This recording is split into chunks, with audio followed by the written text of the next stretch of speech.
Olá pessoal, meu nome é Gustavo e esse vídeo vai ser sobre quadriláteros articulados ou mecanismos dos quatro barras.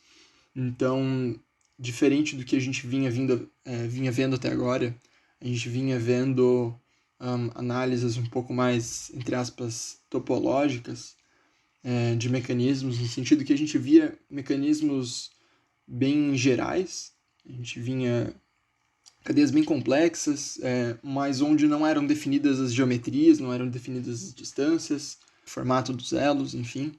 E a gente conseguia extrair diversos parâmetros, como mobilidade, conectividade, variedade, mas era uma análise onde a gente não tinha exatamente as geometrias. O vídeo de hoje vai ser sobre quadriláteros articulados, que é um mecanismo bastante simples no que diz respeito ao que a gente vinha analisando até agora em relação à mobilidade, variedade, o grau de controle. Mas como a gente vai estar interessado na geometria e nos comprimentos do mecanismo, então isso vai introduzir algumas complicações matemáticas, vai ser um pouco mais complexo as análises matemáticas.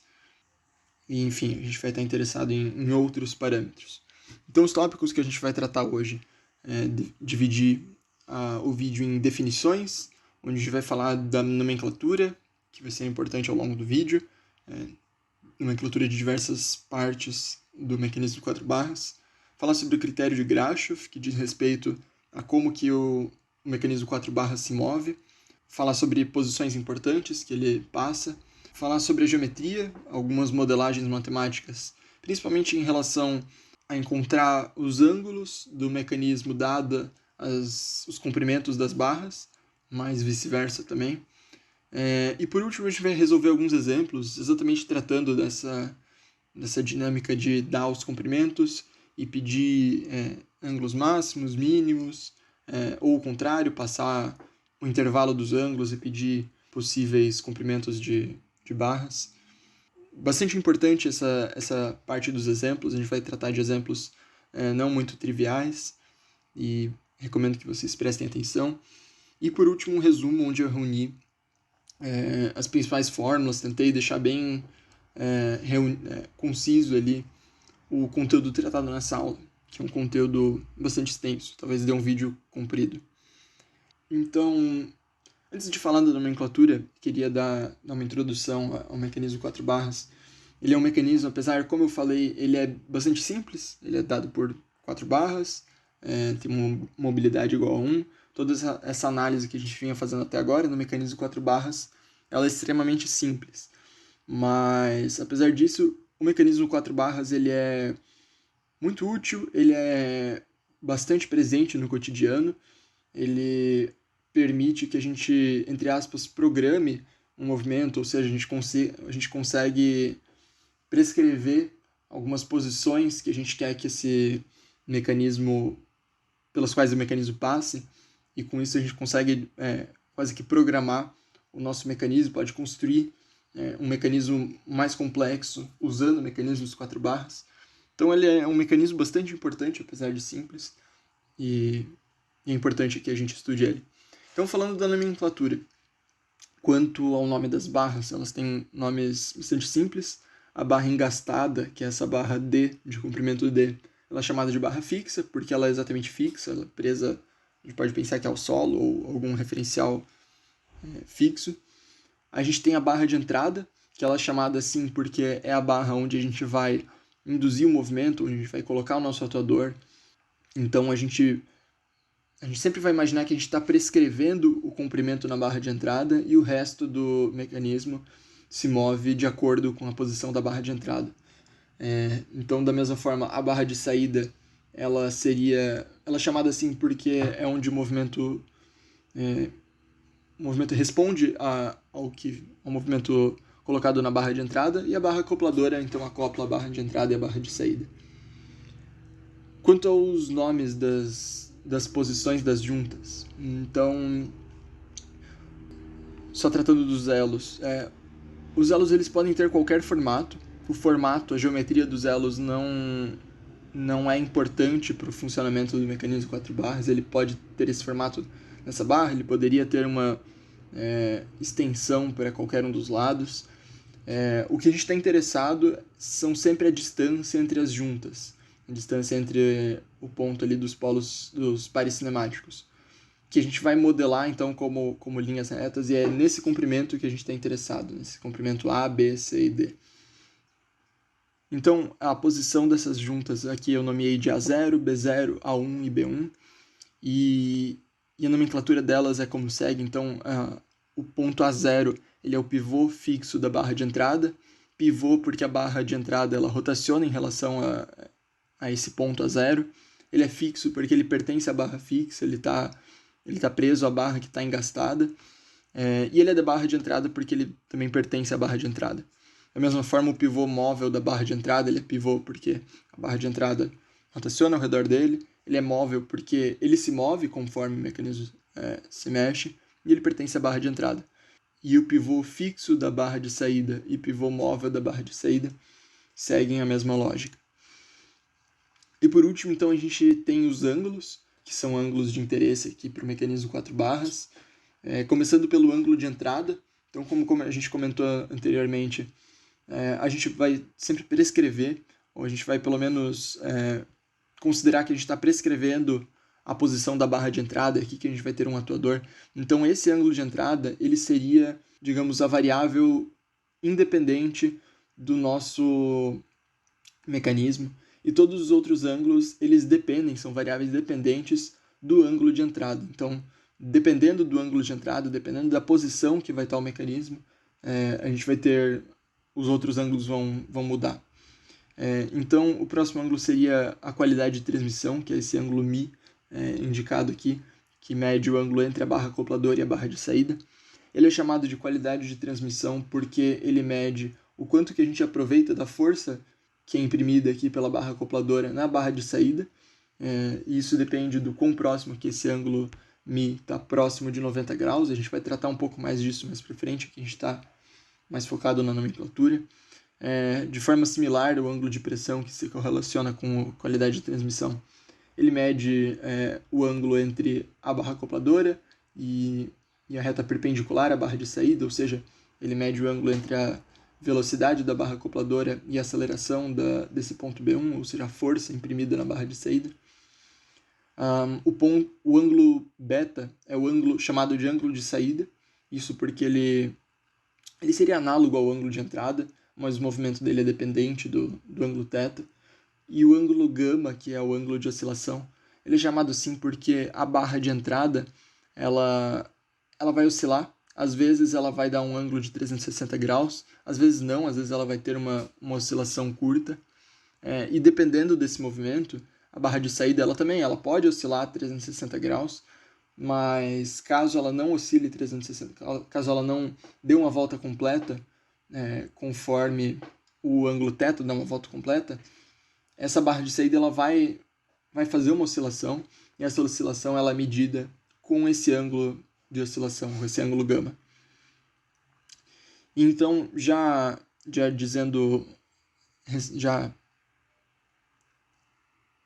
em relação ao que a gente comentou agora, a gente vai ter definições das barras. Então, as barras elas podem ser do tipo manivela ou do tipo balancim, dependendo se elas dão uma volta completa ou não, se elas giram 360 graus ou não. Então, elas podem não girar 360 graus por restrições geométricas. Então, pode ser que a barra de entrada ela comece a girar e a partir de certo ponto ela não consegue mais, por restrições geométricas, talvez se colocar mais força, uma junta Story, por exemplo. Então, por restrições geométricas, às vezes a barra de entrada não vai conseguir dar uma volta completa, às vezes outras barras, mesmo que a barra de entrada não dê uma volta completa, a barra de saída pode simplesmente oscilar. Então, dependendo desses comportamentos, as barras podem ser classificadas em manivela ou balancim. E aí a gente também entra em posições importantes que estão relacionadas com essa classificação em manivela ou balancim, que são duas posições, o ponto morto e o ponto de mudança. O ponto morto acontece quando a barra acopladora e a barra de saída elas se alinham, ou seja, Isso vai acontecer quando o ângulo entre elas, que é o ângulo μ, a qualidade de transmissão, for igual a 180 graus, como mostrado na figura, ou também pode acontecer quando ele for igual a 0 graus. Então, seria o equivalente a essa barra C estaria a 180 graus, a posição que ela está aqui, e a barra B também se estenderia para cá. Então, também é uma posição onde elas estão alinhadas, mas elas estariam, talvez, podemos chamar de antiparalelas, em oposição a essa posição onde elas estão paralelas. Essa posição é chamada de ponto morto porque a gente consegue perceber que se uma força é aplicada na barra de entrada, essa força ela é propagada na barra acopladora sempre na direção da barra acopladora, porque essa aqui é uma junta que ela só permite a rotação, então a força seria imprimida bem aqui nessa direção, e a gente teria uma força normal aqui a barra de saída, então a gente não conseguiria transmitir torque, a gente não conseguiria transmitir o movimento, e por isso é chamado de ponto morto. Então nessa posição, se a gente tentasse continuar aqui a diminuir esse ângulo de entrada, nada aconteceria, a gente não conseguiria mover o nosso mecanismo. Claro que por instabilidades ele vai acabar indo ou para cima ou para baixo, dependendo também da geometria do mecanismo. Mas isso por algum momento que é imprimido externamente ou por causa de alguma instabilidade. E o ponto morto ele também pode ser o ponto onde o movimento acaba, ou seja, onde ele restringe o movimento aqui. Ele pode restringir, por exemplo, o movimento da barra de entrada. Nesse caso, a gente consegue perceber que se a gente tentar aumentar o ângulo de entrada, se a gente tentar trazer essa barra A aqui para a esquerda, as barras B e C elas não têm comprimento que permitem esse movimento. A gente consegue imaginar que se a gente puxasse demais, estouraria essa junta, né? A gente estaria colocando aqui uma tensão normal. Então, ou seja, normal ao comprimento da barra C. Então, o ponto morto, além de ele determinar uma posição onde a gente não consegue mover a barra de saída a partir do movimento da barra de entrada, ele também delimita um limite do movimento da barra de entrada. Já o ponto de mudança, ele acontece quando todas as barras estão alinhadas. Então, acontece a mesma coisa onde a gente não consegue transmitir o torque. Aqui eu mostrei em duas figuras porque elas estão alinhadas, não dá para vê-las todas, então mostra aqui o movimento, né? Onde a gente teria essas barras aqui, a barra de entrada baixando até chegar, até se alinhar com a barra D. E acontece essa posição onde elas todas estão alinhadas, todas elas estão colineares. E nessa posição, tanto o ângulo μ vai ser igual a 0 ou 180 graus, assim como na figura anterior, e também o ângulo de entrada vai ser igual a 0 ou 180 graus. E isso acontece quando a soma do comprimento da menor barra mais o comprimento da maior barra for igual à soma do comprimento das barras intermediárias. Isso aqui está relacionado ao critério de Grashof. A gente já vai ver em um dos próximos slides. Então, isso é um detalhe importante. Sempre que esse critério for atendido, sempre que S mais L for igual a P mais Q, vai ocorrer um ponto de mudança. Então, aqui já falando sobre o critério de Grashof, o que é o critério de Grashof? Começando aqui com a nomenclatura da fórmula, o S, então, como a gente já comentou, ele se refere ao comprimento do menor elo, o S vem de smallest, e L vem do comprimento de maior elo, que vem de largest. E o comprimento dos elos intermediários seria o P e o Q. Então, o critério de Grashof, ou seja, um mecanismo ele é Grashof, ele é chamado de Grashof, quando esse critério for atendido, quando S mais L for menor ou igual a P mais Q. A forma como eu lembro isso aqui é que essa componente aqui contendo o maior elo, ele ainda assim é menor do que a soma dos outros dois. Isso é importante porque essa é exatamente a condição de existência de um triângulo. Se vocês forem lembrar, para um triângulo existir, o maior lado dele tem que ser menor do que a soma dos outros dois lados. E isso está diretamente relacionado com o critério de Grashof. Então, Isso separa um quadrilátero em Grashof ou não Grashof. Ele é Grashof quando isso é verdade, quando S mais L é menor ou igual a P mais Q, e ele é não Grashof quando S mais L for maior do que P mais Q. E a gente já vai falando sobre algumas consequências, sobre como o quadrilátero pode ser classificado baseado em ser Grashof ou não Grashof. Mas aqui na direita eu também mostro como a gente pode entender, talvez até mais intuitivamente, o critério de Grashof, por que desse critério. Então, aqui, a primeira figura, a gente tem um quadrilátero que ele é Grashof, mas não só ele é Grashof, não só S mais L é menor ou igual do que P mais Q, mas ele também é menor. Isso significa que a gente pode ver que a barra de entrada e a barra fixa são, respectivamente, o menor e o maior elo. E a barra acopladora e a barra de saída são os elos intermediários. E o que isso permite é que a barra de entrada ela esteja nessa posição mais esticada. Essa aqui seria a posição mais esticada do mecanismo, onde essa qualidade de transmissão é o maior ângulo. E permite, então, que o mecanismo tenha mais mobilidade. Já que quando o S mais L é igual a P mais Q, ele vai passar aqui por esse ponto de mudança. E só lembrando aqui que eu esqueci de comentar na primeira figura. Então, nesse caso aqui, esse critério não é suficiente para dizer que ele não passa por um ponto morto. A gente já vai falar sobre quando que ele passa. Mas nesse caso, onde a barra de entrada consegue dar uma volta completa, ela consegue atingir essa posição mais esticada e também consegue atingir a posição mais encolhida, a gente não tem nenhum ponto morto, que seria o que limitaria o giro da barra de entrada. Então aqui nesse caso a gente não tem nenhum ponto morto.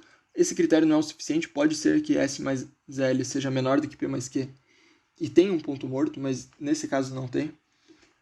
Quando ele for igual, vai ocorrer um ponto de mudança, que é o que foi mostrado aqui. E quando S mais L for maior do que P mais Q, ele vai passar por um ponto morto, com certeza. E o que acontece, o que eu quis mostrar aqui nessa figura mais intuitivamente, é que nesse primeiro caso tem uma sobra de comprimento para que as barras deem voltas completas. E aqui nesse último caso, a gente consegue ver que ele está quase como se ele estivesse um pouco mais puxado, ele não consegue chegar nessa posição ali, porque o comprimento dessas duas barras limitam esse movimento.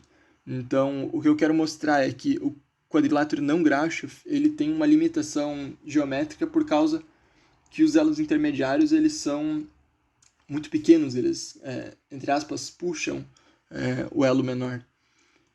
E aqui tem um pouco do comportamento desses quadriláteros. Então aqui a gente consegue ver que, como a gente tinha comentado, a barra de entrada ela consegue dar uma volta completa, nunca passa por um ponto morto, ou seja, a barra acopladora nunca chega a alinhar com a barra de saída. E quando o mecanismo chega nessa posição mais esticada, esse ponto C ele ainda está ali um pouco acima dessa reta entre A e D. Já quando ele é exatamente igual, a gente vê que quando ele chega aqui entre essa posição A e D, eles se alinham completamente. E o único motivo de ele continuar girando é porque ele deve ter alguma inércia. Ou seja, aqui a gente também não está considerando a massa, mas ele precisaria ter inércia para continuar girando, porque ali não tem, com essa qualidade de transição igual a 180 graus, que é o caso onde acontece o ponto de mudança, nenhum torque é transmitido. E aqui nesse último caso, no quadrilátero não Grashof, a gente consegue ver então aquilo que a gente comentou, que ele chega nessa posição ali onde tem o ponto morto e ele não dá mais conta, ele está esticado, esses dois elos, eles restringem o movimento da barra de entrada. Então, foi essa a intuição que eu quis passar. Vai ser importante não chega a ser intuição, a gente precisa entender certinho o movimento, mas é importante a gente entender por que que as posições são restritas, por que o movimento dele é restrito. E então entrando aqui na classificação dos quadriláteros Grashof. Os quadriláteros Grashof, eles são classificados em relação ao movimento das barras de entrada e de saída, ou seja, se eles dão uma volta completa ou não. Lembrando que se uma barra dá uma volta completa, ela é chamada de manivela, e se ela não dá uma volta completa, se ela oscila, ela é chamada de balancim. E aí a nomenclatura, ela vem disso. Então, quando a barra de entrada é uma manivela e a barra de saída é um balancim, o quadrilátero é chamado de manivela balancim. Da mesma forma, quando tanto a barra de entrada quanto a barra de saída são balancim, ele é chamado de duplo balancim. Quando a barra de entrada é um balancim e a barra de saída é uma manivela, ele é chamado de balancim manivela. E quando ambas as barras são manivela, ele é chamado de duplo manivela. Então a nomenclatura é bem autoexplicativa. E existem critérios para determinar quando que um mecanismo vai ser manivela balancim, duplo balancim e assim por diante. Que diz respeito então ao menor elo. Então, lembrando que isso vale para quando um quadrilátero ele é Grashof. Então, se um quadrilátero obedecer esse critério S mais L menor ou igual a P mais Q, ele pode ser classificado nessas 4 classificações e ele vai ser uma dessas classificações dependendo de qual é o menor elo. Ou seja, se o menor elo for a barra de entrada, ele vai ser um mecanismo manivela balancim. Se o menor elo for a barra acopladora, ele vai ser duplo balancim. E assim por diante, de acordo aqui com essa tabela. Se o menor elo for a barra de saída, ele será balancim manivela. E se o menor elo for a barra fixa, ele vai ser duplo manivela. E aqui eu mostrei alguns videozinhos de como que acontece isso, então para a gente entender melhor o que isso significa no movimento do mecanismo. Então aqui os 2 primeiros vídeos, eles acontecem quando o mecanismo ele é manivela balancim, ou seja, a barra de entrada dá uma volta completa, mas a barra de saída só oscila. Então se a gente observar aqui esse primeiro vídeo, exatamente o que está acontecendo, a barra de entrada ela dá uma volta completa, e a barra de saída ela só oscila aqui entre essas 2 posições. O segundo vídeo ele também é manivela balancim, assim como o primeiro, mas eu também coloquei aqui a classificação. Os 2 também são Grashof, lembrando que ele só pode ser manivela balancim se ele for Grashof, mas no primeiro caso o S mais L ele é menor do que P mais Q, e no segundo caso o S mais L é igual a P mais Q, então ele passa por um ponto de mudança, que é o que a gente consegue ver aqui, que ele passa por uma posição onde todas as barras se alinham. Da mesma forma, a gente vê aqui então um duplo balancim. Lembrando que um duplo balancim é quando nenhuma das barras dá uma volta completa, as 2 oscilam. E é o que a gente consegue ver aqui, né? A barra de entrada oscilando entre essas 2 posições, que eu estou indicando com o mouse, e a barra de saída também oscilando entre 2 posições. Isso acontece quando, a gente também consegue ver aqui, quando a barra acopladora é a menor barra de todas, que bate aqui com a tabela que a gente mostrou. Duplo manivela também acontece quando a barra fixa é a menor barra de todas, que é o que a gente vê ali, e as 2 barras elas dão uma volta completa, as 2 barras oscilam. E a gente também vê aqui um duplo manivela, onde o S mais L é igual a P mais Q. E aqui também a gente vê que a barra fixa não é a menor de todas, mas isso acontece porque a condição de Grashof tem essa igualdade, então acontece esse caso aqui onde as 2 barras dão uma volta completa. E os quadriláteros não Grashof, eles também podem ser classificados quanto ao movimento deles. Os quadriláteros não Grashof, quanto à classificação anterior, todos eles são duplo balancim. Então, todos eles não vão, nenhum dos 2 elos vão dar uma volta completa. Todos eles são duplo balancim. Mas eles ainda podem ser classificados baseado com onde que ele cruza com o elo fixo. Então, onde que se o balancim da barra de entrada e o balancim da barra de saída, onde que eles cruzam com o elo fixo. Se é na parte interna ou na parte de fora da barra fixa. E aí eles podem ser classificados da mesma forma como visto no slide anterior, como interno-interno, interno-externo, externo-interno e externo-externo. Outro comentário que a gente deve fazer é em relação à geometria. aliás, em relação à geometria, mas começando aqui a análise da geometria do mecanismo, e falando sobre a posição elbow up ou elbow down. Então, isso mostra que com os mesmos comprimentos das barras, existem duas posições onde o nosso mecanismo pode estar. E essas posições são classificadas aqui, elas podem ser chamadas em elbow up, quando a barra de entrada está posicionada para cima e a barra de acopladora também, ela segue aqui o movimento da barra de entrada. E elbow down, quando a barra de entrada está posicionada para cima, assim como no anterior, mas a barra acopladora ela volta aqui. Então ela tem um movimento contrário à barra de entrada. E isso vai ser importante quando a gente estiver construindo, e a gente vai usar bastante a ferramenta GeoGebra. Daqui a pouco eu puxo aqui a ferramenta GeoGebra para a gente entender isso. Aliás, eu acho que eu posso puxar já, que a gente vai começar a falar dos ângulos. Então, a gente pode começar a construir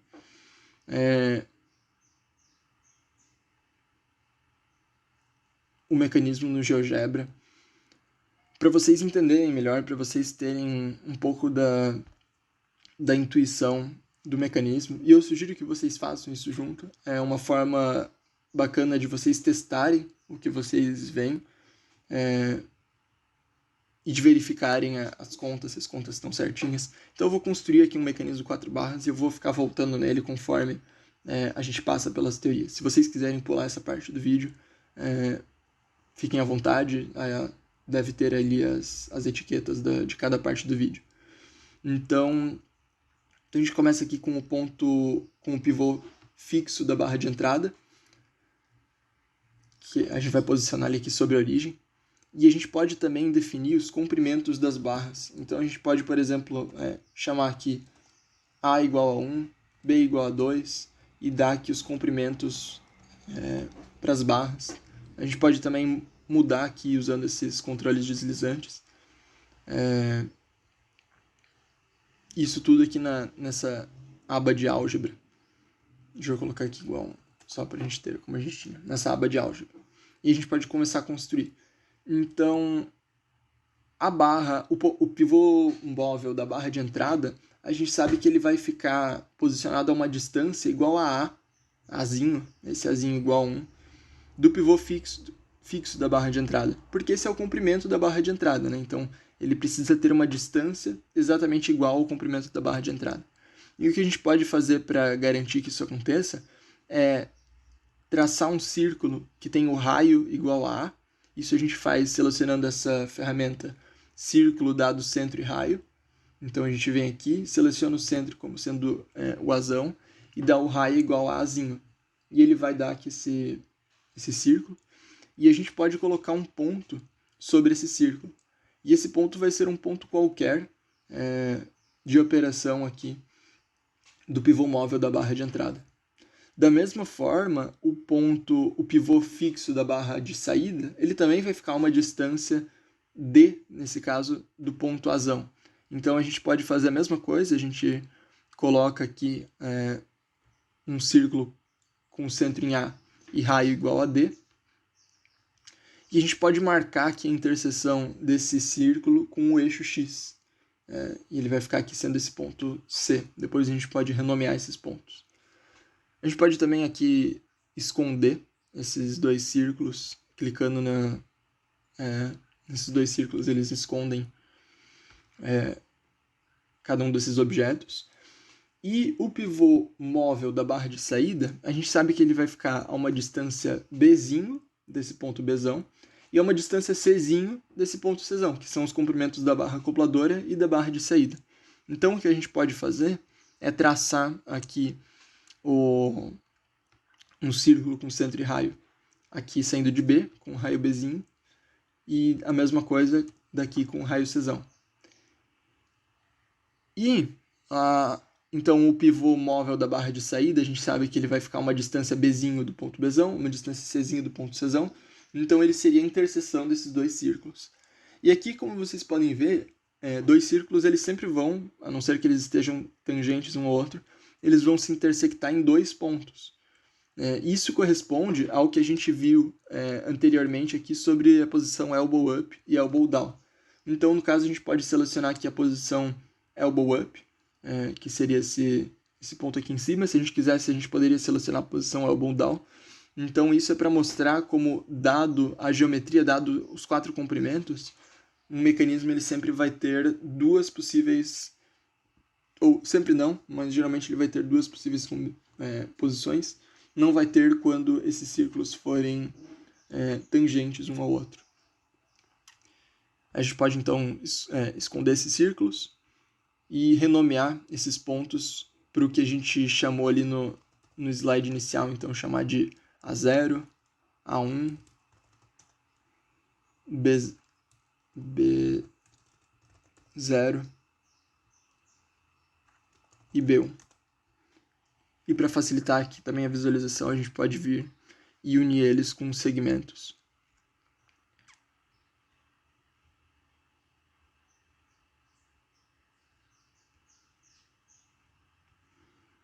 A gente também pode vir aqui esconder o nome desses segmentos. Esconder o nome desses segmentos. E aqui a gente consegue também entender a operação, ou aqui o trabalho desse mecanismo. Então a gente vê que a gente pode inclusive classificar ele é um biela, aliás, ele é uma manivela balancim, porque a barra de entrada ela dá uma volta completa, mas a barra de saída ela só oscila entre essas 2 posições aqui, entre essa posição com menor ângulo de saída e essa posição aqui com maior ângulo de saída. A gente também pode ver que ele passa por um ponto de mudança, então a gente sabe que o S mais L ele é igual ao P mais Q, e a gente também consegue ver isso aqui por essa condição, né? Então o S seria 1 mais 4 igual a 5, ele é igual a 2 mais 3, que também é igual a 5. Então faz sentido aqui que ele passe pelo ponto de mudança. A gente vê que bate com o que a gente viu anteriormente. A gente também vê que bate com ele ser manivela balancim, porque o menor elo é a barra de entrada. E conforme a gente vai fazendo aqui as análises, a gente vai adicionando aqui a esse desenho do GeoGebra. Então a gente pode olhar aqui para a qualidade de transmissão. Como vocês lembram, a qualidade de transmissão é o ângulo entre a barra acopladora e a barra de saída. E aqui a gente também entra um pouco mais em por que ele é chamado de qualidade de transmissão. Porque a posição de maior efetividade vai ser quando a barra acopladora for perpendicular à barra de saída. É a posição onde o torque, que vai depender aqui desse ângulo de pressão, ele tem a maior efetividade, onde essa força ela transmite maior torque, onde a mesma força transmite maior torque. Então a posição de maior efetividade vai ser igual quando μ for igual a 90 graus, mas a gente também comentou no início que todos os outros ângulos eles dependem da posição do ângulo de entrada. Então, conforme esse mecanismo, voltando aqui para o GeoGebra, conforme o mecanismo vai se movimentando, a qualidade de transmissão também vai mudando. Inclusive, a gente pode aproveitar e marcar aqui os ângulos de entrada e marcar a qualidade de transmissão. A gente pode aqui diminuir o número de casas decimais. Uma casa decimal, tá bom? E a gente também pode renomear aqui, só para ficar um pouco mais consistente com os slides, então chamar esse primeiro ângulo aqui de θ e chamar esse segundo ângulo aqui de μ. Então, como a gente pode observar aqui pelo GeoGebra, o ângulo μ ele depende do ângulo de entrada. Então, apesar de que a posição de maior efetividade é igual a 90 graus, a gente não pode esperar que ele seja sempre igual a 90 graus. Então, o que se faz é que tem uma recomendação de projeto por um intervalo onde a gente espera que a qualidade de transmissão esteja. E esse intervalo é de 40 a 140 graus.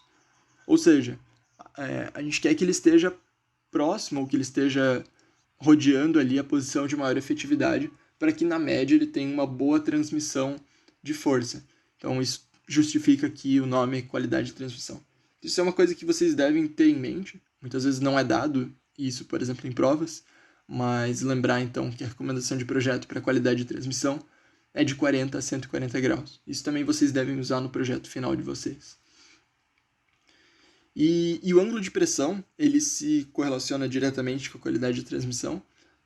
Então, o ângulo de pressão, ele mede o ângulo entre a força aplicada pela barra acopladora na barra de saída. Então, ela está sempre na direção da barra acopladora, porque como essas juntas são de rotação, ela só consegue aplicar força aqui. E o ângulo velocidade da barra de saída, ele está sempre perpendicular à barra de saída, porque como ela está pivotando aqui em relação a esse ponto, está em um movimento circular, e por isso a velocidade é perpendicular.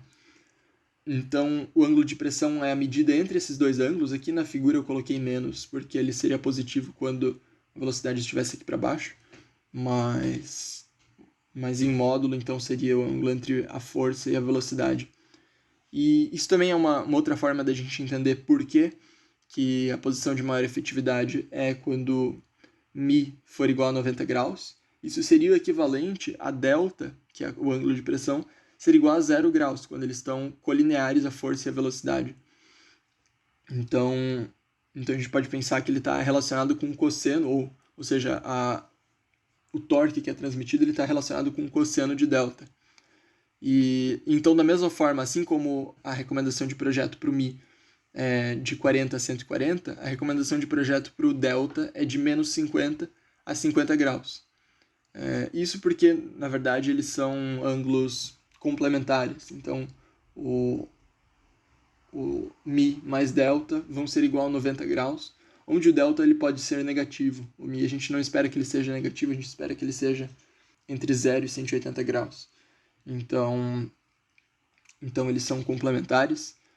Isso a gente consegue ver porque, estendendo aqui, achando um ângulo oposto pelo vértice, achando o ângulo aqui, que eles devem então ser complementares. Isso explica então essa recomendação de projeto, que a gente espera que ele tenha uma variação de no máximo 50 graus. Isso leva à recomendação de 40 a 140 graus. E aqui então, lembrando que os slides cinzas são marcados para as deduções, eu não espero que vocês guardem ou que vocês anotem todas as fórmulas, só talvez lembrem de como é feita a dedução, que se vocês esquecerem da fórmula, vocês conseguem deduzir novamente. Então, nesse vídeo em especial, a gente vai usar bastante a lei dos cossenos. Então, lembrando que a lei dos cossenos, por exemplo, ela aplicada aqui no triângulo com lados A, D e E, ela fica que a gente vai sempre pegar um lado oposto a um ângulo que a gente está interessado. Então, esse lado oposto, que seria E ao quadrado, ele seria igual à soma do quadrado dos outros dois lados, A ao quadrado mais D ao quadrado, menos 2 vezes o produto desses lados, menos 2 vezes A vezes D, vezes o cosseno do ângulo que a gente está interessado, θ. Então, a lei dos cossenos aplicada nesse primeiro triângulo seria, no triângulo ADE, seria E ao quadrado mais A ao quadrado, igual a ao quadrado mais D ao quadrado, menos 2 vezes A vezes D, vezes o cosseno de θ. Esse comprimento E aqui, a gente inseriu ele simplesmente para que a gente conseguisse aplicar essa lei dos cossenos. Na verdade, lembra que não tem nenhuma barra aqui, ele é só uma construção geométrica. Talvez eu devesse ter colocado ele pontilhado aqui, para ajudar a gente a calcular. E da mesma forma, aplicando a lei dos cossenos nesse triângulo de cima, BCE, a gente chega na lei dos cossenos também, E ao quadrado igual a B ao quadrado mais C ao quadrado, menos 2 vezes B vezes C, vezes o cosseno de μ.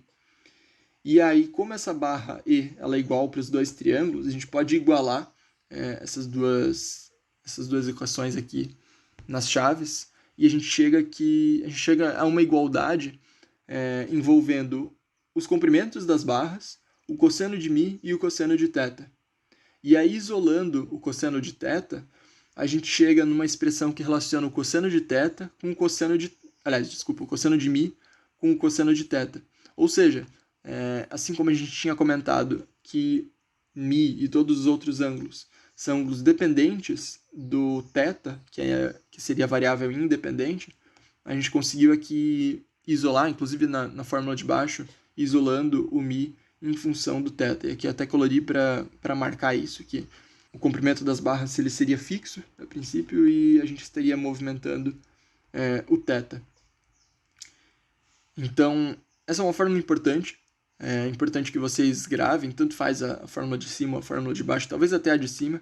E de preferência que vocês lembrem como chegar, não é tão difícil, basta aplicar a lei dos cossenos nesses dois triângulos, dividir o quadrilátero, e a gente tem essa fórmula.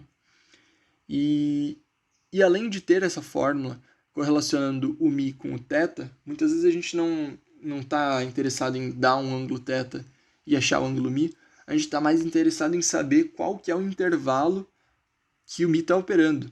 Então, a gente quer que ele esteja entre 40 e 140 graus. E por isso, então, a gente pode usar essa fórmula que a gente já tinha, cosseno de μ em função do cosseno de θ, para achar os máximos e os mínimos. Então, a gente sabe que μ está entre 0 e 180 graus.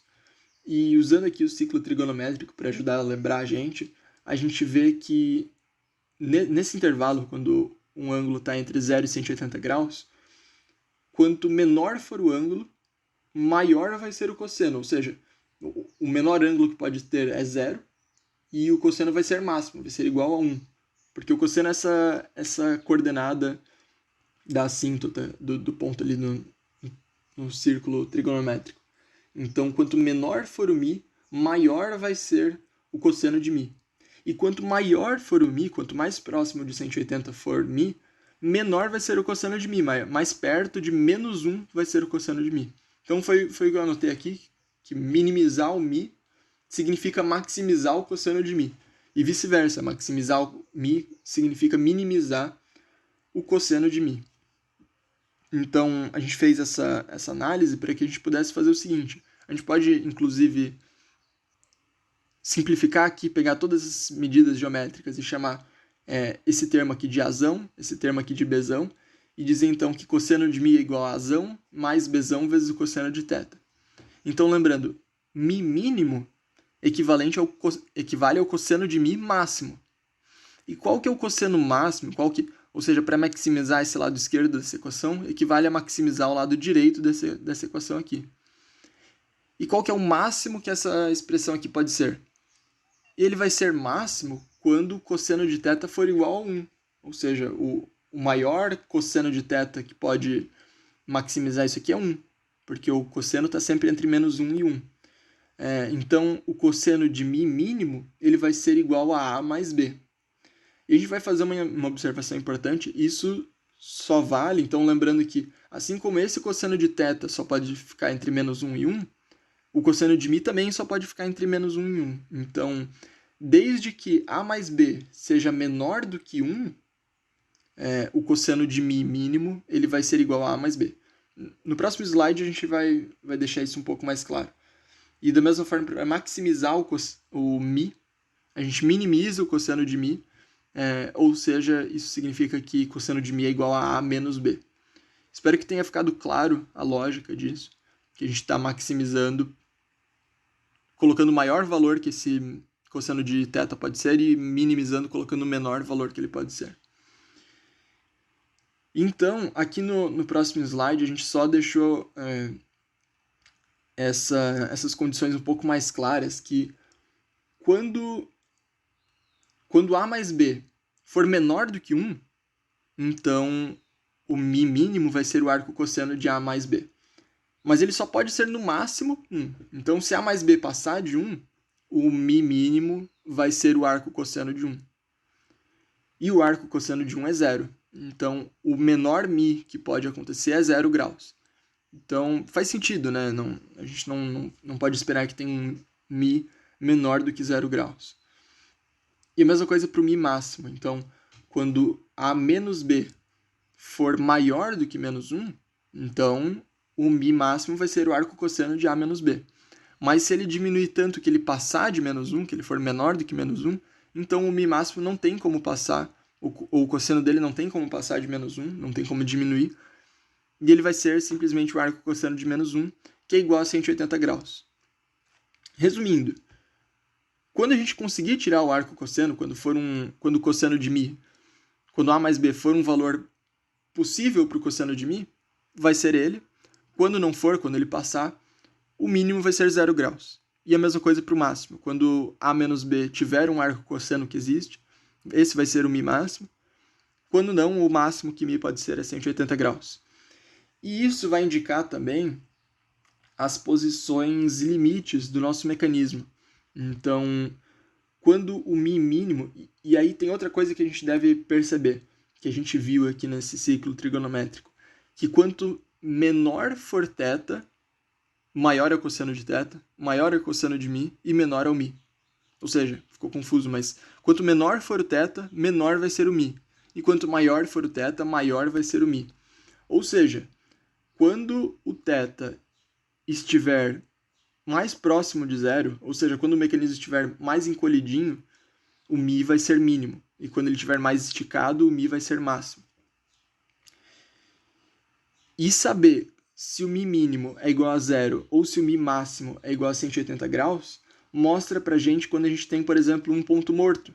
Então, se o mi máximo a gente fizer a conta e a gente chegar em 180 graus, isso vai acontecer quando A menos B for menor do que menos 1. Quando isso acontecer, a gente vai ter um ponto morto. E quando o mi mínimo for igual a 0 graus, a gente sabe que o contrário vai acontecer, mas também a gente vai estar passando por um ponto morto. Eu sei que fica confuso falando assim, só verbalmente, então eu sugiro que vocês pausem, pensem nisso, façam alguns exemplos no GeoGebra, façam alguns exemplos aqui para A, B, C, D, onde o Azão mais Bzão seja maior do que 1, seja menor do que 1, todos esses casos para que vocês consigam entender, porque só falando assim eu acho que fica confuso. E aqui então eu reuni as fórmulas que a gente deduziu ali, dizendo então como achar o mi em função de θ e como achar o mi mínimo e o mi máximo. E aí usando essa fórmula aqui, só para achar o mi mínimo e o mi máximo vocês não precisam pensar muito, basta usar a fórmula, fazer um mínimo de 1 e A mais B, e assim por diante. Mas é importante que vocês entendam também o que significa um mi mínimo ser igual a zero. Isso vai acontecer quando A mais B for maior do que 1, maior ou igual, né? Qual posição que ele está passando, então isso é importante. E aí, falando sobre o ângulo de entrada, é exatamente essa análise que vai permitir a gente encontrar, por exemplo, o comprimento ou o comportamento do ângulo de entrada. Então a gente sabe que se a barra de entrada for uma manivela, a barra de entrada ela pode assumir qualquer valor entre 0 e 360 graus. Mas se ela for um balancim, que a gente sabe que pode acontecer, a gente pode olhar para o critério de Grashof e dizer, é um balancim. Mas e qual que é o intervalo que ele atinge? Então, se ele for um balancim, a gente sabe que ele vai passar pelas posições de ponto morto, porque é exatamente esses os limites do θ. Ele vai diminuindo até que o mi seja 0 ou 180 graus. Ele vai aumentando até que aliás, ele vai diminuindo até que o mi seja igual a 0 graus, e ele vai aumentando até que o mi seja igual a 180 graus. E se isso acontecer, se o mi for igual a 0 graus ou o θ for igual a 180 graus, antes das posições máximas para o θ, antes que o θ seja 0 ou 180, vai ser quando o balancinho vai ocorrer, ou seja, ele vai estar sendo limitado, ele vai estar... O θ, a gente pode mostrar aqui, por exemplo, quando a gente tiver o contrário, quando a gente tiver um 3 e um 1. Então a gente vê que, inclusive ele não existe, ele não dá nenhum comprimento aqui. Inclusive ele não tá. Isso aqui. Então a gente vê que o θ ele vai aumentando, aumentando, aumentando até que o mi seja igual a 180 graus. Aqui eu não estou conseguindo chegar, mas então essa aqui é a posição máxima, quando o mi for igual a 180 graus. Então, isso aqui é uma boa forma de visualizar o que eu vim comentando, né? Quanto menor for o θ, menor vai ser o mi. Quanto maior for o θ, maior vai ser o μ. Quando o μ atingir 180 graus, essa é a posição para o maior θ. Se o μ passar de... Ou o μ não tem como passar. Se ele passar, a gente consegue imaginar que ele estaria estourando aquela junta, né? Mas ele não consegue passar. Então, por isso que a barra de entrada vai ser um balancinho. E a gente também pode ver que conforme a gente vai diminuindo o θ, nesse caso aqui, o μ ele chegou em 0 graus, mas isso é porque o S mais L é igual ao P mais Q. A gente poderia, por exemplo, diminuir esse C aqui para que isso não fosse o caso. Então, a gente vê que o θ vai aumentando até que μ seja igual a 180 graus, como a gente já tinha visto antes. E ele vai diminuindo até que o μ seja igual a 0 graus. A hora que o μ for 0 graus, aqui eu não consigo chegar, ele diminuiu o máximo que conseguiu. A hora que o μ chegar em 0 graus, o θ não consegue mais diminuir. Ou seja, o que isso significa? As posições máximas, deixa eu até ver se... Não coloquei a anotação. As posições máximas do θ são equivalentes às posições máximas do μ. Se o μ mínimo for igual a 0, o θ vai ser o θ correspondente a μ igual a 0. Se o μ máximo for igual a 180, o θ máximo vai ser o θ equivalente quando a gente substitui μ igual a 180 graus nessa fórmula aqui. Caso o μ mínimo não seja 0 ou o μ máximo não seja 180 graus, e isso a gente pode ver, por exemplo, talvez se a gente colocar... Bom, teria que... Em alguma outra configuração aqui pode ser que isso aconteça, pode ser que o μ diminua. Bom, eu não tenho isso aqui preparado. Mas pode ser que o μ mínimo seja 5 graus, por exemplo. Que o μ não diminua de 5 graus.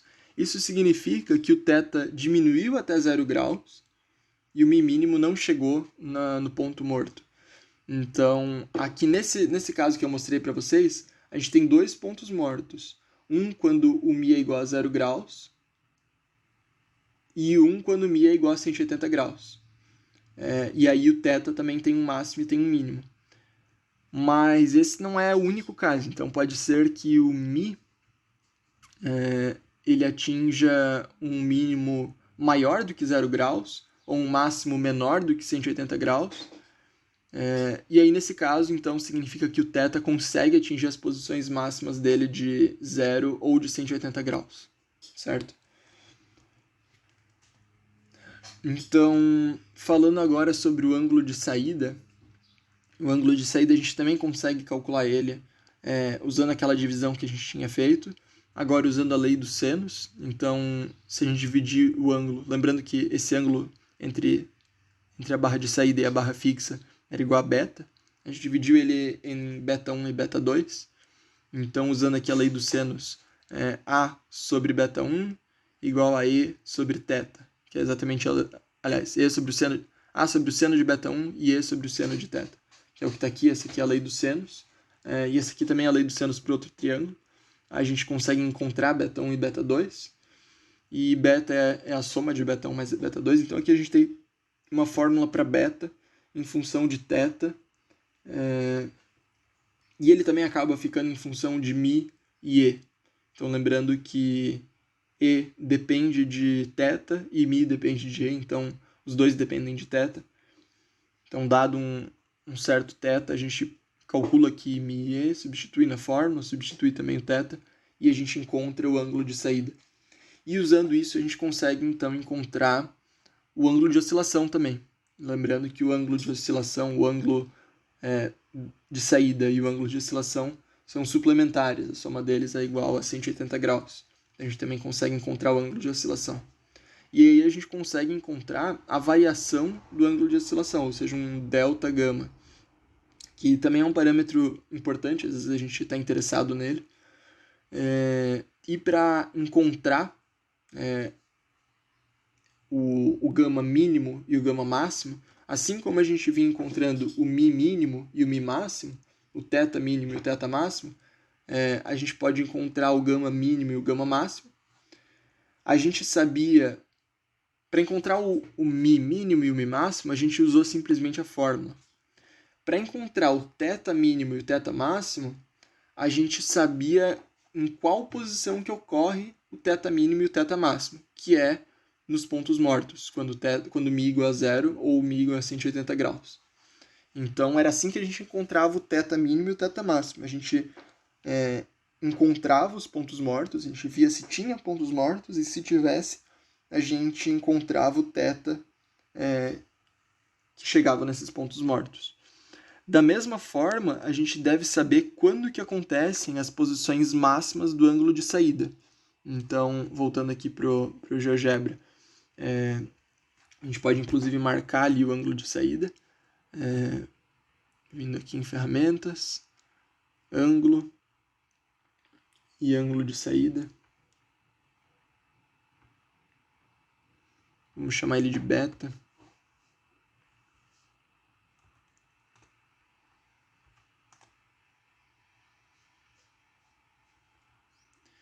Então, as posições máximas do ângulo de saída, que a gente consegue ver que nesse caso acontece nesse ponto morto, e daqui ele não diminui mais, e conforme o θ vai diminuindo, o beta vai aumentando, até que ele atinge o outro ponto morto, e ele para de aumentar. Então essa aqui é a oscilação, esse aqui é o delta beta, né? Então o delta beta seria esse maior beta, que acontece na posição do ponto morto quando mi é igual a zero, menos o menor beta, que acontece na posição do ponto morto quando mi é igual a 180 graus.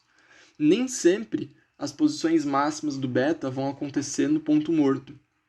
Ponto morto, lembrando que é quando a barra acopladora alinha com a barra de saída.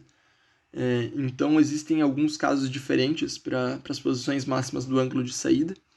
Quando o mecanismo for manivela-balancim ou balancim-manivela, as posições máximas acontecem quando a manivela alinha com a barra acopladora. Então, aqui nesse caso, como a gente tinha um mecanismo balancim-manivela, a manivela, que era a barra de saída, alinhava com a acopladora. E esse é o ponto máximo de beta, que é o que a gente viu, que são os pontos mortos. Mas caso ele fosse manivela-balancim, a gente pode fazer um manivela-balancim da seguinte forma, colocando aqui, por exemplo, meio, e colocando aqui 3, porque ele é graxo e o menor elo é o da barra de entrada. Então, agora, os pontos máximos de beta, eles acontecem nessa configuração aqui, quando a barra de entrada alinha com a barra acopladora, e nessa outra posição, quando a barra de entrada alinha com a acopladora também.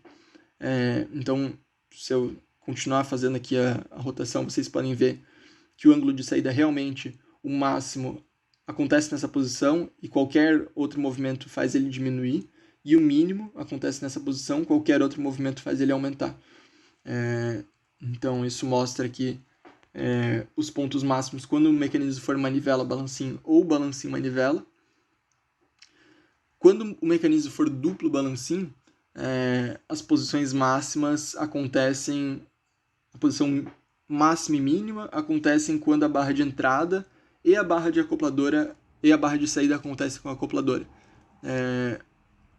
Ou seja, se a gente colocar aqui, por exemplo, B como se fosse o mínimo, só para a gente demonstrar, a gente pode encontrar, por exemplo, aqui a posição para o beta máximo, que é quando a barra de entrada alinha com a acopladora, e a posição mínima, que é quando a barra de saída alinha com a acopladora, que inclusive tem bem pouco movimento, mas então o máximo e o mínimo ocorrem em configurações diferentes. E quando ele for duplo manivela, pela definição, né, as duas barras vão dar voltas completas, e o beta ele tem que também dar uma volta completa, ele vai variar de 0 a 360 graus. Então não tem posição máxima. E depois de toda essa falação, foi bastante teoria, bastantes detalhes. Talvez, acho que não é fácil também de ver de primeira. Sugiro que vocês brinquem ali com o GeoGebra, tentem entender. Mas eu vou resolver alguns exemplos, 5 exemplos. Os 5 são diferentes. Diferentes no sentido de que são diferentes dados de entrada e dados de saída, ou seja, o que dá e o que a gente pede. Então, o primeiro exemplo, ele seria assim, o mais fácil, no sentido de que ele dá o comprimento das 4 barras e pede os valores de Mi mínimo e Mi máximo. E a gente tinha a fórmula para isso, né? Aqui a gente tinha uma fórmula para o Mi mínimo e para o Mi máximo, e a gente simplesmente aplica essa fórmula.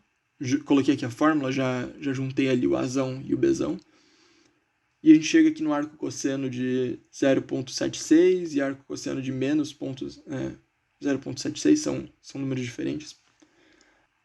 E a gente chega então aqui em 40 e 140 graus. No caso, na verdade, eu até coloquei aqui comprimentos que chegassem propositalmente nesses máximos e mínimos, para a gente chegar aqui na recomendação de projeto. Mas então, esse exemplo a gente simplesmente aplica a fórmula. Então tá. Então, o próximo problema ele é bem mais difícil do que o anterior. E ele fala o seguinte: ele dá as dimensões de B, C e D, e ele pergunta quais são os possíveis valores de A para que Mi fique entre 40 e 140 graus. Então, o primeiro passo desse exercício é entender o que ele pede. Ou seja, ele está dizendo quais os possíveis valores de A para que Mi fique entre 40 e 140 graus. Ele não está dizendo que o Mi mínimo é igual a 40 graus e o Mi máximo é igual a 140 graus. Ele está dizendo que o Mi mínimo tem que estar entre 40 e 140 graus, ou seja, ele tem que ser maior ou igual a 40, e o máximo tem que ser menor ou igual a 140. E a forma como isso pode acontecer é que o Mi mínimo, ou a forma limite, né, conforme a gente vai saindo desse intervalo aqui dos valores de A possíveis, é o caso limite onde o Mi ele passaria ou ficaria menor do que 40 graus, ou que o Mi máximo passaria de 140 graus, ou os dois, certo? Então, a primeira etapa para a gente encontrar os possíveis valores de A para que isso aconteça é entender o seguinte: quando a barra de entrada, se a barra de entrada fosse um balancim, lembrem que quando a barra de entrada é um balancim, ela é um balancim. Vamos mostrar aqui no GeoGebra. Quando a barra de entrada é um balancim, e claro, no dia da prova vocês não vão ter o GeoGebra, mas isso aqui eu tô explicando agora. Quando a barra de entrada for um balancim, as posições máximas para ela são os pontos mortos. Então, e os pontos mortos são quando Mi é igual a 180 e igual a 0 graus. Então, caso a barra de entrada for balancim, o Mi mínimo vai ser igual a 0 graus, ou então o Mi máximo vai ser igual a 180 graus. E a gente sabe que isso não pode acontecer. O Mi mínimo ele tem que ser pelo menos 40 graus, e o Mi máximo pode ser até 140 graus. Então, a barra de entrada não pode ser um balancim. Ou seja, ela tem que ser uma manivela. Se a barra de entrada não é balancim, se ela não oscila, ela tem que dar uma volta completa. Quando que a barra de entrada vai ser uma manivela? Se o mecanismo for manivela balancim ou se o mecanismo for duplo manivela. São as duas únicas opções para a barra de entrada ser uma manivela. Lembrando que ele vai ter que ser Grashof, tá? Mas vamos primeiro entrar nas condições para ele ser manivela balancim ou duplo manivela. Se ele for duplo manivela, voltando naquela tabela, a gente sabe que D é o menor dos elos. Ou seja, D é menor do que A, do que B e do que C. Isso não é possível porque a gente já sabe que D é maior do que B e que C. Então, essa condição aqui já não vale mais e ele não é duplo manivela. Então, ele só pode ser... Então, para a gente atingir a condição que a gente quer, ele tem que ser manivela balancim, que é quando A é o menor dos elos. Para que A seja o menor dos elos, para que A seja menor do que B, C e D, ele tem que ser menor do que 2, certo? E além de ser menor do que 2, ele precisa ser Grashof. Lembrando então que para ele ser manivela balancim ou duplo manivela, ele tem que ser Grashof. Se ele não for Grashof, ele vai ser sempre duplo balancim. Para que ele seja Grashof, então a gente vai jogar aqui na condição de Grashof. O S mais L igual a P mais Q. O S a gente já sabe que ele é A, que o menor dos elos é A. A gente definiu isso para que ele fosse manivela balancim. E o maior dos elos a gente sabe que é D. Então a gente tem essa condição aqui, ó. A mais D é menor ou igual a B mais C. E substituindo B, C e D, a gente fica aqui A mais 4 é menor ou igual a 2 mais 3, que é igual a 5. Ou seja, A é menor ou igual a 1, certo? Então, até agora, a gente sabe que A é menor ou igual a 1. Se A for maior do que 1, a gente já sabe que μ mínimo é igual a 0 grau, ou μ máximo é igual a 140 graus, certo? Ou seja, a gente também sabe que o A, além de ser menor ou igual a 1, ele também vai ter que ser pelo menos um tanto menor do que 1. Porque quando ele for exatamente 1, acontece essa condição, μ mínimo é igual a 0 grau, ou μ máximo é igual a 140 graus. Então a gente vai ter que encontrar a posição onde o μ mínimo ele é pelo menos 40 graus e o μ máximo é no máximo 140 graus. É o que o exercício pede da gente. Então, a gente primeira coisa é entender quando que o μ atinge a posição mínima e quando que o μ atinge a posição máxima. A gente já tinha dito que quanto menor for o θ, menor vai ser o μ. E quanto maior for o θ, maior vai ser o μ. A gente também sabe que esse mecanismo, a barra de entrada é uma manivela, ou seja, a barra de entrada ela dá uma volta completa. E ele também não vai passar por nenhum ponto morto, nenhum ponto que restrinja a barra de entrada, a gente já determinou isso.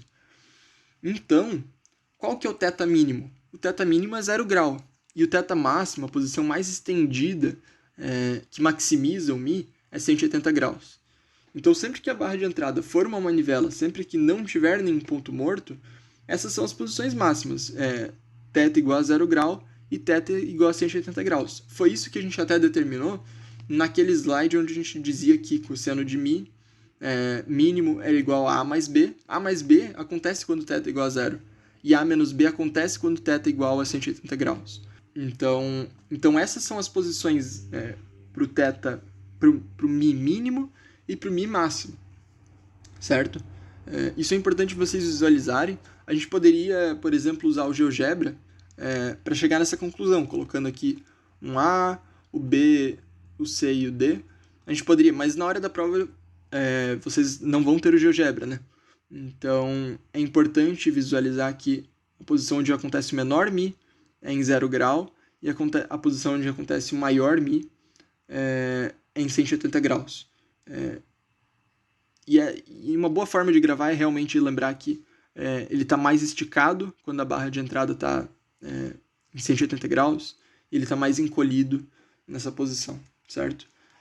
E aí, o que a gente vai fazer vai ser o seguinte, a gente vai encontrar qual que é o A para que μ mínimo seja igual a 40 graus e qual que é o A para que o μ máximo seja igual a 140 graus. Então, a forma como eu resolvi isso, a forma como eu achei mais simples, até a gente ver que em 3 linhas a gente resolve, talvez até... 3 linhas a gente resolve, é usando a lei dos cossenos nesses triângulos.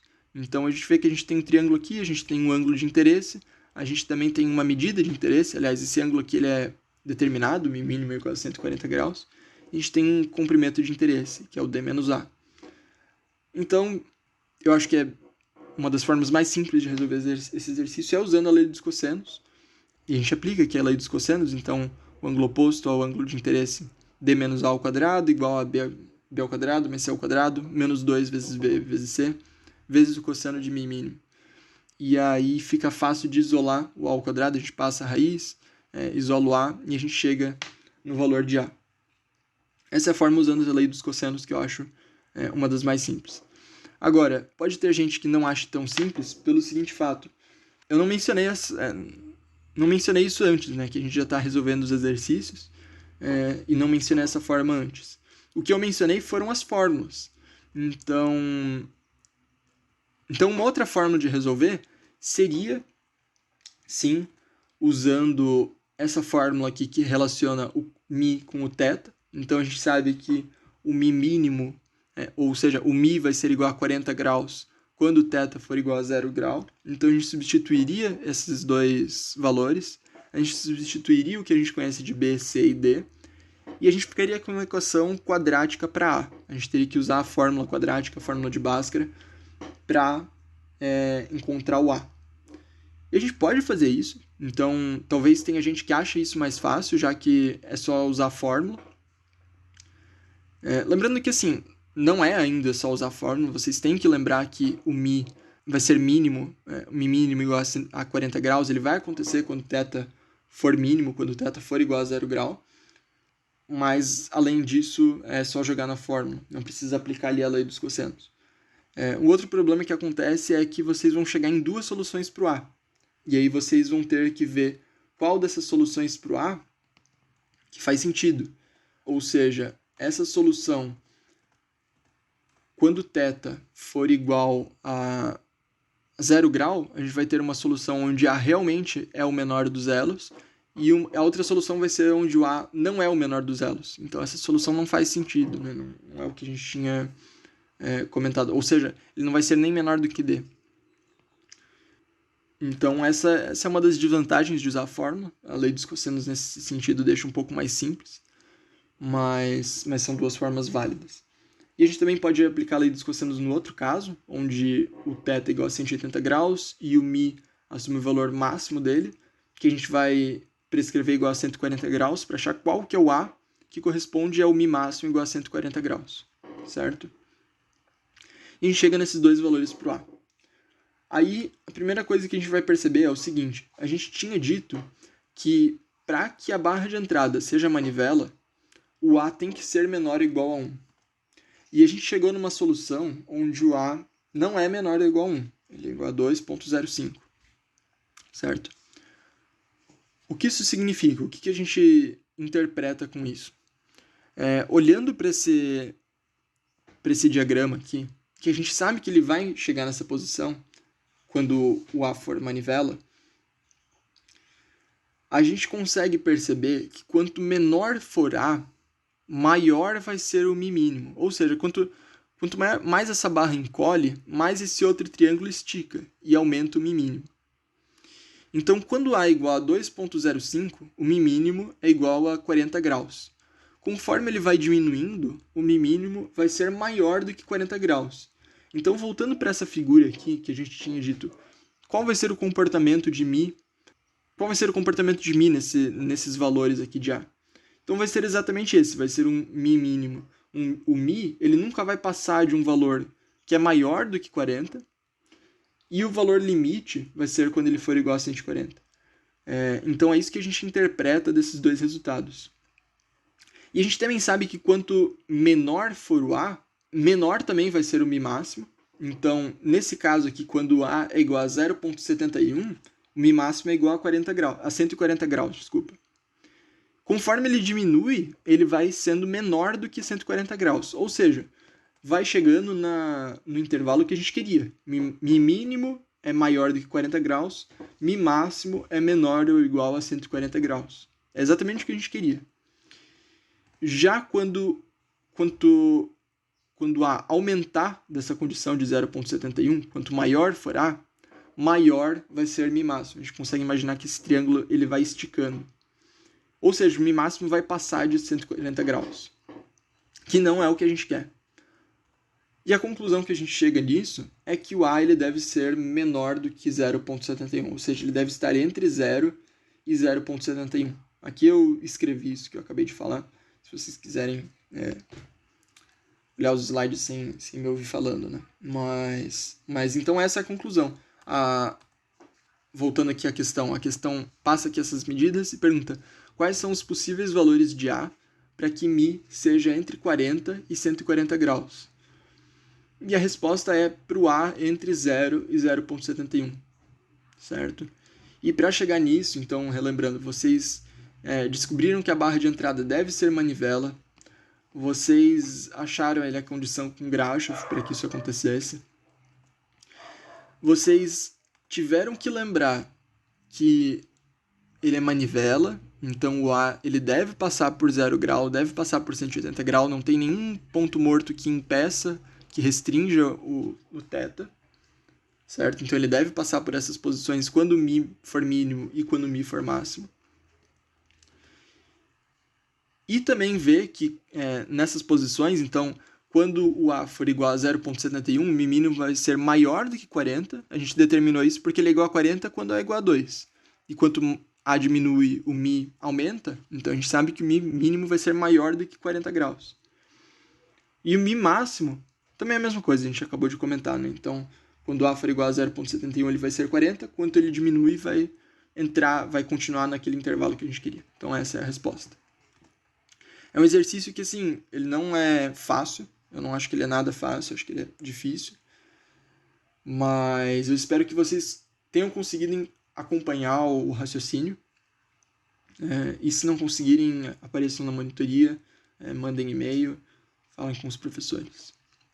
Próximo exemplo é exemplo 3. O comprimento das barras é passado. E outra coisa, tendo dúvidas e mandando e-mail e talvez até comentário aqui no YouTube onde estão esses vídeos, eu tento melhorar a explicação caso gere dúvida em bastante pessoas, então avisem se causar dúvida. Mas é uma resolução difícil mesmo. Próximo exemplo, então, são dados os comprimentos de todas as barras e a questão pede o θ mínimo e o θ máximo. Ou seja, se ele está pedindo θ mínimo e θ máximo, a gente já espera que o mecanismo, que a barra de entrada seja um balancim, ou seja, que ele não alcance as posições θ igual a 0 e θ igual a 180 graus, e ele está sendo restringido, então, para uma posição de ponto morto, para que ele não atinja θ igual a 0 grau e θ igual a 180 graus, ele está sendo restringido por um ponto morto. Outra maneira que a gente pode pensar para encontrar esse θ mínimo e esse θ máximo é o seguinte. Então, o θ mínimo acontece no ponto morto. O θ máximo também acontece no ponto morto. Mas lembrar que o θ, quanto menor for o θ, menor o mi. Quanto maior o θ, maior o mi. Então, o θ mínimo, ele equivale à posição do mi mínimo. E o θ máximo equivale à posição do mi máximo. A gente também sabe que o ponto morto acontece quando o mi é igual a 0 ou 180 graus. Então, o θ mínimo acontece quando o mi mínimo é igual a 0 grau. E o θ máximo acontece quando o mi máximo é igual a 180 graus. Então, para encontrar o θ mínimo e o θ máximo, basta a gente vir na fórmula que relaciona θ com mi, que é a mesma fórmula que relaciona mi com θ, só que isolando θ, e substituir mi igual a 0 grau, mi igual a 180 graus, e a gente chega nas posições máximas para o θ. Então essa aqui é para ser uma questão fácil, até aqui no slide acho que eu resolvi de uma forma diferente, lembrando que quando A menos B é menor do que menos 1, ele está em um ponto mínimo, quanto A mais B é maior do que 1, ele também passa por um ponto morto, aqui ele também passa por um ponto morto. Isso acontece quando o mi mínimo é igual a 0 grau, quando o mi máximo é igual a 180 graus, que é consistente com essa fórmula aqui do mínimo entre 1 e A mais B. É o mesmo raciocínio, só que usando um pouco mais dos comprimentos para chegar na conclusão que tem um ponto morto na posição mínima e tem um ponto morto na posição máxima. Acho que no raciocínio inicial eu só assumi isso porque a questão pede. Então é assim que se resolve essa questão. Certo? Próxima questão, ele dá o comprimento de todas as barras e ele pede o ângulo de oscilação mínimo, pede o ângulo de oscilação máximo e pede a variação dele. Então, o primeiro passo é determinar. A gente só sabe, ou a gente só espera que se ele pede um gama mínimo e um gama máximo, ele não deve ser pelo menos duplo manivela, mas ele pode ser manivela balancim, duplo balancim manivela. Então vamos determinar qual que é o comportamento desse mecanismo. Então a primeira coisa que a gente vê é que o menor elo é 1, o maior elo é 5, 1 mais 5 é 6, 3 mais 4 é 7, então o mecanismo ele é Grashof, o S mais L ele é menor do que P mais Q. Sendo Grashof, ele vai ser uma daquelas 4 classificações da tabela, e como o menor elo é a barra de entrada, então ele é manivela balancim. Como ele é manivela balancim, como vocês lembram, como a gente viu nesse slide aqui, se ele for manivela balancim ou balancim manivela, as posições máximas por ângulo de saída é quando a barra de entrada e a barra de saída, aliás, é quando a manivela alinha com a acopladora. Nesse caso, a manivela é a barra de entrada, porque ele é manivela balancim. Então, quando a barra de entrada alinha com a acopladora, ele está em uma posição máxima e mínima para o ângulo de saída. E uma posição máxima e mínima para o ângulo de saída também é uma posição máxima e mínima para o ângulo de oscilação. Então, eu coloquei isso aqui no desenho, quando a barra de entrada está alinhada com a acopladora e quando a barra de entrada também está alinhada com a acopladora, as duas posições. Então, essa aqui é a posição máxima para o ângulo de saída e essa aqui é a posição mínima para o ângulo de saída. Que também é a posição, então essa aqui é a mínima para o ângulo de oscilação e essa aqui é a máxima para o ângulo de oscilação, porque eles são suplementares. E aí a gente pode simplesmente aplicar aqui uma lei dos cossenos, como a gente já vinha fazendo. Aqui eu acho que pulei algumas linhas, então, dizendo que a lei dos cossenos nos diz que o lado oposto, a gente começa pelo lado oposto ao ângulo que a gente está interessado, então, aliás, o ângulo que a gente está interessado é o beta, né? Então, a gente diria que b mais a ao quadrado, ou o quadrado de b mais a, ele é igual a c ao quadrado, mais d ao quadrado, menos 2 vezes c vezes d vezes o cosseno de beta 1. E foi o que eu escrevi aqui embaixo. Só isolei beta 1, nessa fórmula que eu acabei de falar. E a gente chega aqui no arco cosseno das medidas, as medidas foram dadas, então a gente chega no beta 1. A gente faz a mesma coisa para essa posição aqui, onde agora nesse triângulo, lembrando que a barra acopladora ela descia e ele está numa posição de elbow down, né, como a gente tinha visto antes. Então a gente usa esse outro triângulo, esse triângulo menorzinho, para achar o B2, o beta 2, de contra o beta 2, e a gente também usa a propriedade de ângulos suplementares para encontrar os gamas. E tendo esses gamas, a gente consegue encontrar a oscilação, a diferença dos gamas. E um outro detalhe aqui que eu fiz também foi encontrar os ângulos de θ quando acontece as posições máximas e mínimas.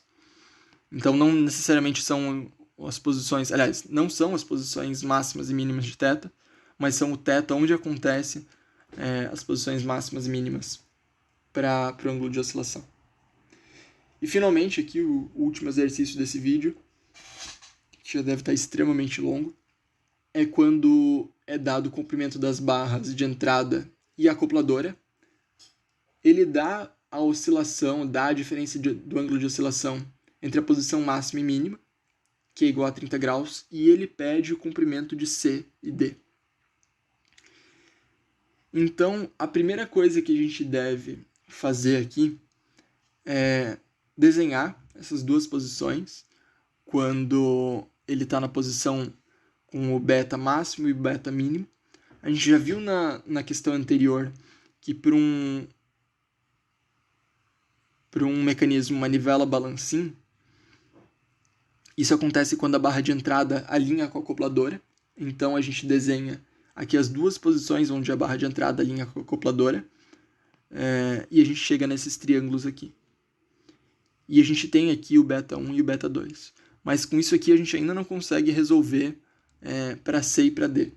Então o que a gente faz é colocar esse desenho um em cima do outro, e a gente surge com esse triângulo aqui. E a gente tem então A, B e a variação, esse delta gama aqui, que aparece nesse triângulo, então aqui agora. Lembrando que como o gama e o beta eles são suplementares, então o delta beta ele é igual ao delta gama, que é igual a esse ângulo aqui, porque a gente tem o ângulo máximo menos o ângulo mínimo, que é exatamente a definição do delta gama ou do delta beta. A gente sabe que essa barra aqui de saída ela tem um comprimento C. E a gente sabe que esse comprimento aqui ele é 2A. Por quê? Porque o comprimento entre esse vértice aqui é B mais A. Então, entre esse segundo vértice e o último vértice é B mais A. E a gente também sabe que o comprimento entre esse vértice e esse vértice aqui é Azinho. Então, o comprimento do primeiro ao último vértice é B mais 2A. E a gente também sabe dessa outra figura que esse comprimento aqui é B menos A. Então, como isso aqui é A, do primeiro ao terceiro vértice tem um comprimento de B. Então, se o comprimento total dessa linha aqui é b mais 2a e o comprimento só do primeiro ao quarto é b, então o restante deve ser 2a. E aí a gente pode traçar uma bissetriz nesse ângulo para achar um triângulo retângulo, que vai ajudar a gente a descobrir C e D. Então a gente tem esse delta gama sobre 2, a gente tem A gente sabe que é um triângulo retângulo, a gente consegue descobrir o C usando o seno de delta gama sobre 2, que é igual ao cateto oposto sobre a hipotenusa. E aí, isolando C, a gente encontra que C é igual a 2. E da mesma forma, a gente consegue usar a trigonometria para achar esse x, o cateto oposto sobre o cateto adjacente é a tangente. Então, a gente descobre essa altura x. E usando o teorema de Pitágoras, a gente encontra que x ao quadrado mais b ao quadrado é igual a d ao quadrado. E d é o que a gente queria achar. Então a gente acha C e a gente também acha D, que era o objetivo da questão. Então, esses foram os 5 exemplos. Tentei aqui no último slide deixar um resumo. Não vou passar aqui por cima disso, porque o vídeo já está bastante longo e a gente já falou bastante. Espero simplesmente que ajude vocês a fazer anotações e para resolver exercícios. Então, agradeço a paciência e vejo vocês no próximo vídeo. Tchau, tchau.